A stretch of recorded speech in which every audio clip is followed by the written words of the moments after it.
Does the news media intentionally sow division and even try to make us hate one another? Well, one journalist seems to think that's exactly the case. Author of the forthcoming book, Hate Inc., Matt Taibbi. He's also a columnist and contributing editor at Rolling Stone magazine. Matt, good to see you today. Tell us about the premise of this new book.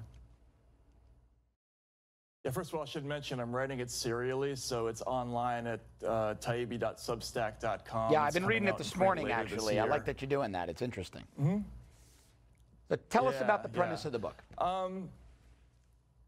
So, I've been working in the media, my whole life. My father was a journalist as well, so I grew up in this business, and I've become frustrated with kind of the financial incentives that drive modern media. I think we're sort of trapped in a place where, on both sides of the aisle, we're incentivized to kind of wind up our target demographics and sort of keep them upset, and we're monetizing division and anger more than we ever have before. And I think it's a serious problem. I think it's difficult now for liberal outlets to write critically about their own side, and the same thing goes on the other side. So, Matt, originally the title of your book, I learned this reading your website this morning. Originally, the title of your book was going to be The Fairway. Now it's Hate Inc. What made you change the name? Well, so originally it was sort of a rethink of a book called Manufacturing Consent that was written by Noam Chomsky a long time ago. And The Fairway was sort of this idea that the press tries to keep public opinion on a narrow strip of a sort of acceptable thought between two poles, roughly on the right and the left. But I think that's actually, as I was writing it, I realized that's not so much the case anymore. I think what we've actually got is a series of demographics that where individual outlets write specifically for those demographics, and there isn't so much that one narrow strip of opinion in the middle that used to be the case back in the old days when we had 3 networks and just a couple of major newspapers. You had said on your website as well, and I'll paraphrase, that you felt like you needed Noam Chomsky's approval to write this book. Why was that? Well, again, I was sort of going to try to do an update of his original thesis about the major news media that he released in 1988.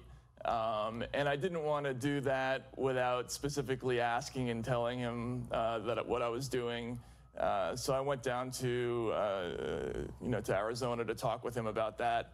And we had a talk about the state of the modern media and what had changed since 1988, and that's all in there as well. All right, so give us some snippets. What did Noam Chomsky and his co-author, Edward Herman, actually reveal to you about the state of the media? So, part of their big thesis was that the news media will tend to reflect the dominant prejudices of whoever's in power and what conventional wisdom is in Washington.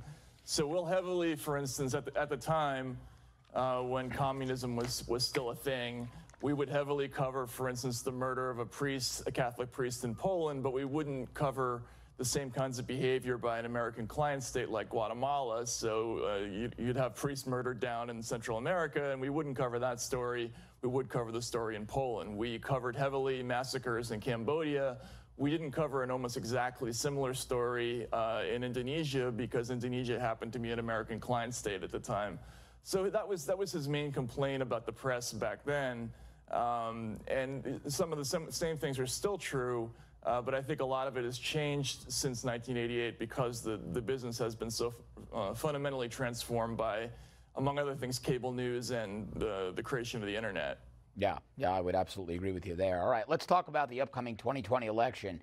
You say this book will be a guide to the, quote, truckload of unseen manipulations by the press that we'll see in that 2019-2020 election season. Explain that.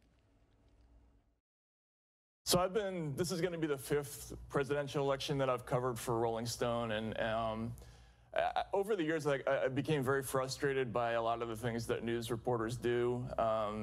Incidentally, that Donald Trump very successfully picked up on in his last race. It was one of the reasons I think that he was so successful in arousing anger towards the media, because the media really does do some pretty nefarious and horrible things, especially during presidential elections when, for instance, one of the things that we do all the time is signal to people who's a real candidate and who isn't.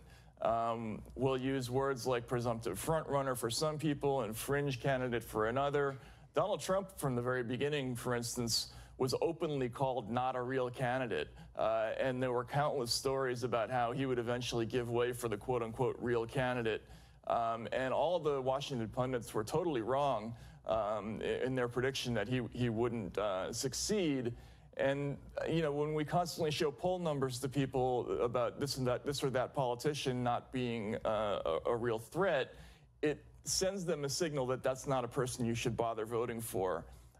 And so all those behaviors, describing people as using subtly pejorative adjectives like pointed or professorial, all these things are designed to kind of shape who you vote for and who you shouldn't vote for. All right, so let's talk about the term fake news. I have to ask you this, you're a contributing editor at Rolling Stone, and I would argue, many would argue, that Rolling Stone was one of the outlets that set us up for that term, going back to that 2014 University of Virginia story about the rape. It turned out to be an egregious mistake on the part of Rolling Stone. The Columbia School of Journalism said, quote, that Rolling Stone failed to take the basic journalistic steps to verify the veracity of the victim, then known as Jackie. It wound up costing Rolling Stone $1.65 million to the fraternity that they wrongfully identified as participating in this rape. So what would you say? This is your own publication. If they're getting it wrong, if we see CNN getting it wrong, if we see MSNBC getting it wrong, if we see all these outlets getting it wrong, what do you say to the media industry on the whole when they have to pay out nearly $2 million because they didn't take, as Columbia School of Journalism said, basic steps to verify a story? Isn't that why America distrusts them? Well, look, first of all, I should say I wasn't at Rolling Stone during that particular time, although I did recommend that we do the audit by the Columbia Journalism School, and their findings are what they are. Clearly, the magazine, did not cover itself in glory in that episode. What I would argue, though, is that there have been a lot of outlets. We're not the only magazine that's ever stepped in it. Lots and lots of news outlets have made pretty egregious mistakes, and you're absolutely right. That's one of the reasons why the public has experienced such a dramatic loss in trust in the news media.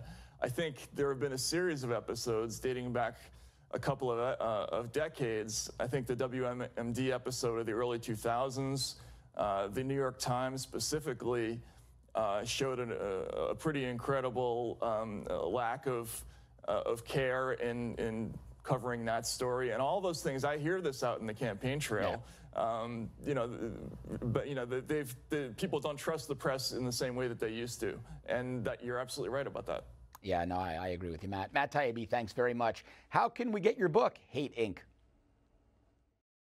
You can find it at taibbi.substack.com, and it's going to be coming out in print via OR Books early next year. It's a good read. I started to read it this morning. I recommend it. All right, Matt, thanks. Great to see you. Thanks so much for having me on.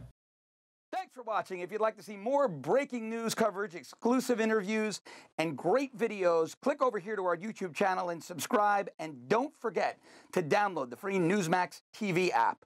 Newsmax TV. It's real news for real people.